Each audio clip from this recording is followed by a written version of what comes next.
Welcome everybody, this is DizzzyDragon. Welcome back to more Majora's Mask. Before I continue to where we left off in the last episode, I got to say a few things just kind of first.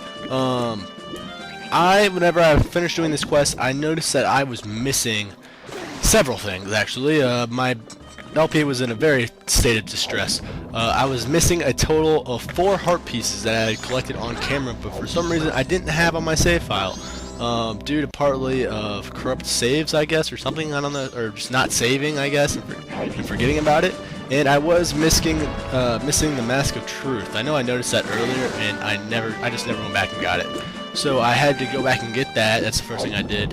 And of course, I didn't have the dog racetrack heart piece because I didn't have the Mask of Truth, so I had to go back and get that. Then I realized I was missing 3 more heart pieces, so I was like, WTF? And I had no idea which ones I was missing. So I did the rational thing, and I had to go through all 52 heart pieces to eventually find which ones I was missing. And I didn't find all of them until I literally went through all 52 heart pieces of me doing all the heart pieces again. That means I redid both archery minigames just to find these heart pieces. The first one I found was actually one out in Termina Field. It was the one where you fight not the Dodongos, but the weird grass thingy. I don't know if I just never showed that one. It's just out in Termina Field. That one's really easy. The second one was from the first archery minigame. I got the quiver from that, but I never got the heart piece, which is weird. I think I was actually getting too high of a score, because like the highest score gets the quiver, and then you might have to beat it again to get the heart piece, but whenever I did it, I only did it once, and it just gave it to me immediately. It was really weird. Also, the final one I got. So after I finished questing and doing all my stuff to find all the heart pieces, I had blown through all my money in the bank. I only had 500 rubies left in my whole bank. Turns out my last heart piece I needed was the 5,000 rubies from the bank. So I had to recollect 5,000 rubies to get that final heart piece. God, was that insane. On top of that, I was missing a bunch of stuff out of my bomber's notebook too, because I don't know why, I was just missing stuff. So I went back, I collected everything that I've collected on my bomber's notebook that wasn't on there, which was not too bad, not as nearly as bad as the heart piece, but I got it all. So just so you guys know, this file, by the end of this episode, I'm going to have I'm gonna have a certain amount of hearts, and then whenever I meet you guys up again in the next episode, I'm going to have like 2 more. So that's gonna be it, and my bomber's notebook is now complete. So that's awesome. So let's begin this episode, and what's been going on in the background is just something that I did while I was looking for a heart piece that I thought was cool. Anyway, now we're starting the episode. So we are back in the Stockpot Inn. Of course we are. We have the pendant from Cafe, and we're going to be giving it to Anju. He says, "Oh, did you meet him?" Well, of course, we're gonna get out our pendant. And we got it right here. It is, it's from Cafe. Thank you very much. And she's added to our notebook. Talk to her again. I've decided to wait for him. I've made my promise. I'm fine with this. I believe in him. If you don't go this far in the, if you don't go at least this far in the side quest, she will leave by day 3 and go to, Creamia's farm, and then you can actually go out there and see a scene where she cries. Like Cafe said, he's waiting for Sakan to actually come into this shop, and he's waiting for him so he can follow Sakan. 100. Don't be such a really pitcher, Mr. 200. Well, why don't I just offer you even less? You know this is the bomb shops. How about I tell him? Alright, fine, I'll take it, but you're guilty too. Don't be a fool. I'm a seller of stolen goods. I'm just a middleman who's trying to provide his customers with a good product. Look, I know nothing. If it comes to me, I buy it. I'm a charitable person. I understand. Then the total is... It's 50 now, so there you go. What? You said 100. Oh, so you don't want it? Want me to take it off your hand? Wait, it's a deal. It's a deal. This curiosity guy's taking advantage of me. I just want my fair share. Alright, so obviously since, oh, I did a massive edit here. Alright, so now we're on day 3. I'll explain what happened in a second. Now the curiosity guy's in the shop. He has a message from Cafe. He's known him for a really long time, and then he was surprised to see Cafe was a child. He knew he was Cafe because he had the Keaton mask on, which this guy gave him whenever he was little. He hasn't seen it in so long, but he knew immediately it was his friend Cafe. And he gives us the Keaton mask, which Cafe had left behind. So that's pretty cool. Now Cafe, he says he wants you to take this to his mother, which we won't be doing for a while. So, which I didn't show, if you go up to that mask that's on the little box, you could actually see directly into the Curiosity Shop. And while we were watching them do that little thing, so was Cafe. And Cafe followed Sakan all the way out back to his hideout, which is in Akanya Canyon. And I thought I'd edit out straight to it. I don't know why I'm not editing. Edit. Oh wait. Oh, look at that epic pool jump. Yeah, that was pretty cool. Yeah, that was sweet. Alright, oh wait, yeah, so now we're in North Clocktown, because we just got the Keaton mask, and the Keaton mask has a pretty cool usefulness. So I just owned all of those plants, so whenever you do that, and it has to be plants that move whenever you start to hit them, one of these guys come out. Hello, child, you're trying to tempt me? We Keatons recognize each other by the sheen of our tails, but a child will let me put you to the test, and he gives you a little quiz. How many cows are there on Romani Ranch? Well, I'm a baller, so I know that there are 3. Answer me this. Pick one of these 3 choices. What instrument does Skull Kid play? He plays the flute. And you should only be able to know this if you played Ocarina of Time, where there are other Skull children who do play flutes. Answer me this. Pick 3 children. What bad habit does Andrew the innkeeper have? Of course, she's quick to apologize. If we've been spending so much time around her, we know this. Answer me this. Pick one of these 3 choices. What's the name of the Clock's End Stockpot Inn? Of course, I've been over this. We got a rather batch of easy questions. What song does Romani... And this is the final question. It's the easiest one. What song does Romani teach you? Come on! She's taught us opponent song for 2 straight games in a row. Step up your game next time, Keaton. I hope I see you again. I do not. Even though you are the main Kyuubi in the Naruto saga. No, Kyuubi is in Ninetales in Japanese, in case you guys didn't know. I'm way too into that show. Alright, so we found Cafe. He's heading out outside Sakan's hideout. That's Sakan's hideout right there, which is like the easiest hideout to glitch into. That's probably the easiest door in any Zelda game to glitch into. All you pretty much have to do is run out the corner. So we have to wait for Sakan to get here. Make sure you're hiding behind these pillars, though, or else Sakan will see you, he will run away, and you have to redo the entire side quest again, or you can glitch through the wall, which is really easy. Just look up at YouTube. It's really simple to do. You pretty much just run out the edge, and you just go right through the door. Anyway, though, so, anyway, that Keaton quiz, I got really lucky there. I got a bunch of really easy questions. I know most of the questions by heart. I don't want to sound cocky, say I know them all, but I do know, like, pretty much all of them. Only because I used to just, whenever I was little and I'd just get bored, I'd just randomly take the Keaton quiz just over and over again to see what the questions were. That's how my childhood was spent. Alright, so Sakan hits his magic door opener that he had hidden underneath his smiling face, and he opens his little hideout. And of course, Cafe, whose name I always try to... every time I say Cafe, I think caffeine. I don't know why. Well, I know why, because it sounds identical to it. But Cafe, being the hothead that he is, he just runs straight in, even though he doesn't know what's in here. Ah! Look, there's a mask and a very obvious switch. It's the sun mask. Cafe, didn't I just say how obvious that switch was? So Cafe steps on this switch.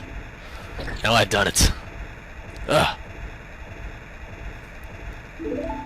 Step on the switch. What are you telling us to do? Man, Title has just no patience for Cafe. So this is really weird. You actually get to take control of Cafe here, which is a very strange scenario. The goal of this puzzle is to step on the blue switch, which opens the door. The yellow switches slow down the conveyor belt, and the red ones speed it up. And we got to solve the puzzle before it falls in the hole, and we have to play this song a time. That's the only way to get out if we fail this. But it's not very hard. I was having a little difficulty because I thought you could push the block on top of the blue switch, but apparently you can't. Oh wait, no, you can. I don't know why. I guess it might be. I'm gonna blame my virtual console controller again because man, that controller sucks, and I just wouldn't let me push a block. Plus, it's a really weird camera angle. And Tattle's like, should we help him or not? I don't know. It might be dangerous. Oh well, let's do it anyway, Tattle. Tattle. Yeah. Take out that Baba because we're a G. Move on to the next one, which is pretty much just not stepping on anything. Go ahead and step on this yellow one. It slows it down. And we're on the blue one. On to the next one. Run right over, dodge that guy, spin attack, take them both out. Oh, almost stepped on that red one there. Step on the yellow one again just to make sure. And for some reason, I was trying to push this yellow one down because if you can get it onto that yellow switch, I don't know. I'm pretty sure you can. You can just, if you push the block on top of the yellow switch, it will slow it down permanently. But in the end, I got tired of trying to push it down because it wouldn't work. So in the end, I just did it the correct way, which is just really the other way, I guess, which is just push it to the side. Pull this one back. Which, see, I don't know why, but my controller was having a very hard time with these simple block puzzles. It's a very easy puzzle, if you just think about it for a second. And here's a werewolf. I just spammed the spin attack this entire time and just lucked out on all these enemies. We gotta push this block because it's blocking our way. And we step on the switch. The magic's actually right there. I didn't realize how close I actually was to losing that. I don't know why I threw a bomb either. I guess it makes suspense. And I got the sun mask back, even though it's weird because I'm not really Cafe. What if you just played the rest of the game as Cafe from now on? That'd be weird. Cafe runs off to try to get back to Clocktown as quick as possible to meet up with Andrew because there's somehow time left. No matter how much time you had, no matter how much time it took you to do that, you're always going to get out of there with it already being midnight. So I went straight from there. I went to the post office because we still have that letter for Andrew's mom, and we're going to give that to the postman. Oh, I want to flee, but there's the delivery schedule is the highest priority. So we're going to give him this letter. And this is where the kind of duality of this quest happens. See, you have two options here. You can give it to this postman to deliver it, or you could just take it straight to Cafe's mom yourself. You get two different rewards for doing it. They're both necessary if you want to 100% this game, so of course, I've already done both, so, but I'll be showing it. I'm obviously not going to show the entire Andrew side quest again. I'm just going to show you the different result. And I don't know why I left in this pause. Oh, yeah, just get out that. So I'm doing some, I thought I was going to edit some more out here. I think I left this in so I could talk. But, anyway, basically the postman's right here. The postman's going to be running over to the milk bar. I don't know why there was an edit there. And basically that's where Cafe's mom is. In the last minutes of her survival, and she's spinning it in the bar instead of with her family. Yes, we're a member of the milk bar. We're going to head on in.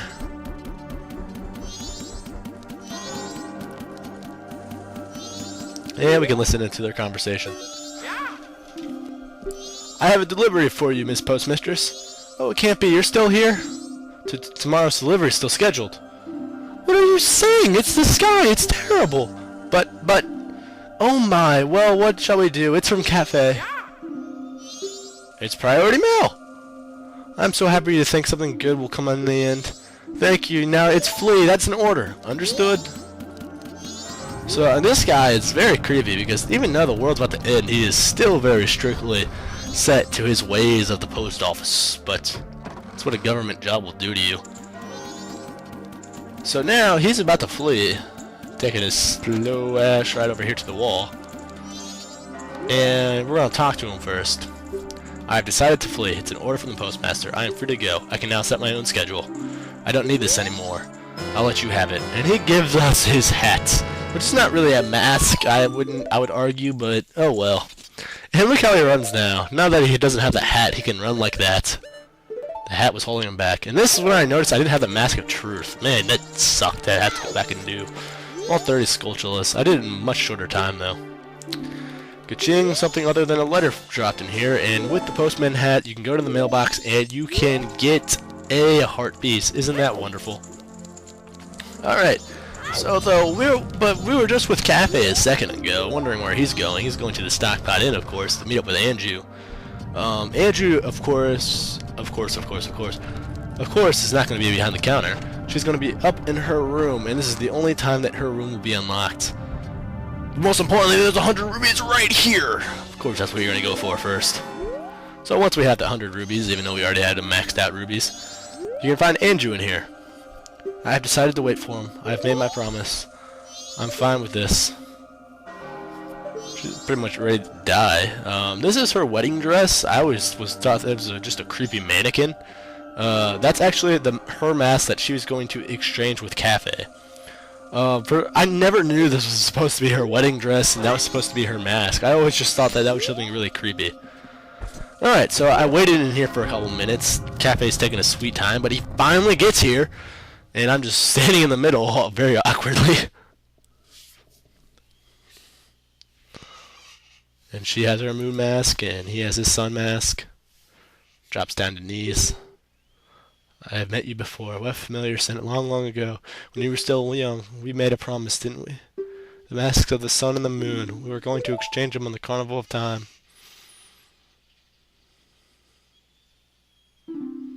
Andrew, I'm sorry I was late. Welcome home. It's very sad if you think about it. Teehee. They're lovers, but they look like mother and child. Title being so inappropriate right now. Let us exchange the promised masks. And just by touching them together, for some reason we get a mask. We have exchanged our oaths, and we have now become a couple. As your witness, please accept this mask. So, they just now become a couple? Were they just, like, flirting before, or were they not a couple? I thought they were fiancé. I thought they'd be married by now, but I don't know. So, these guys are now officially a couple, I guess. So they're just gonna wait around to die.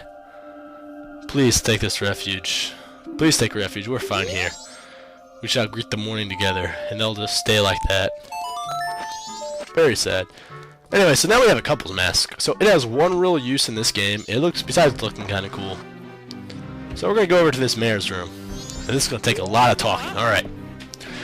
Most of the townsfolk already have shelter. We are waiting for the mayor's orders. The only ones left are the public servants and the committee members. Mr. Mayor, Carnival Committee members, please order us to take shelter. Well, you cowards, you actually believe the moon will fall? The confused townfolk simply confused and caused a panic. The soldiers couldn't prevent the panic, but outside the town walls, where the danger is, you want answers? The answer is the carnival should not be canceled. Isn't that right, Mr. Mayor? Are you serious, Muto? It seems that a giant chunk of rock above us hasn't caught your eye. At this rate, every year we are overrun with tourists, so why is the town empty? Clearly, it's your job to ensure the carnival's operation, but that's different. You don't have to drag the merchants and soldiers into it. If the soldiers wish to run, then run, Vyson. But the councilmen will stay and stick to tradition. The carnival's success is I've never heard of the fence unit abandoning its town. Madame Roma would surely say the same thing, wouldn't she, Mayor? Please leave my wife out of this. I love that one guy's bah. Oh. Oh. Oh. The couple's mask. What a nice reminder. So a young couple has been married. I guess they were married. I wonder, did my wife flee? What? You know what did you just say? Yes, yes, everyone. We are all worried about our families. Why don't we end this? But Mr. Mayor! This will do. Whether you're stubborn and stay at your guard with your family, or you prefer to run away and seek shelter. That is for our people to decide on their own. Thank you for allowing me to put this an end to this pointless bickering. That was a good thing to kind of live by life, you know, just let people do their own thing. But I'm not going to get all preachy in my Let's Plays. So he gives us a piece of heart, which is pretty cool. And I love that one guy's name, not Muto, but Vyson. That's just a cool name. Vyson. I should have made my YouTube channel Vyson. Vyson. Hey, this is Vyson. Welcome back to Majora's Mask. Alright, so this is if the alternate way. You have to put on the Cafe's mask, and I skipped all the text here, so don't even think about reading it. But she pretty much says, oh, you're looking for Cafe, have you found anything? Oh, this is from Cafe, wonderful, skip text. And she gives you a empty bottle with Chateau Romani. I had already bought a bottle of Chateau Romani from that guy over there. It's available on night 3, so that's pretty cool. But basically what Chateau Romani is, same thing as the soup in Wind Waker, is it gives you unlimited magic, which is really, really cool. I don't think it boosts up your strength like it does in Wind Waker, but you have unlimited magic for the rest of the 3 days unless you go back in time, so I'm just spamming the spin attack to show that off. Alright, here's something that I got whenever I was searching for all the heart pieces, and I forgot to show off. If you put on the circus mask, these guys get all sad, and that's our middle brother, big bro. He went to the world of entertainment, how sad. So these guys will cry if you put on the teary-eyed mask in front of them, so that's just one other use for this really dumb mask. Anyway, this has been a long episode. The next episode, we will be back in a Candy Canyon, and we will take on that castle, I promise, and we're going to kick its ass! Alright, so I can't wait to do that. I am just very excited about that. So see you guys next time. Peace.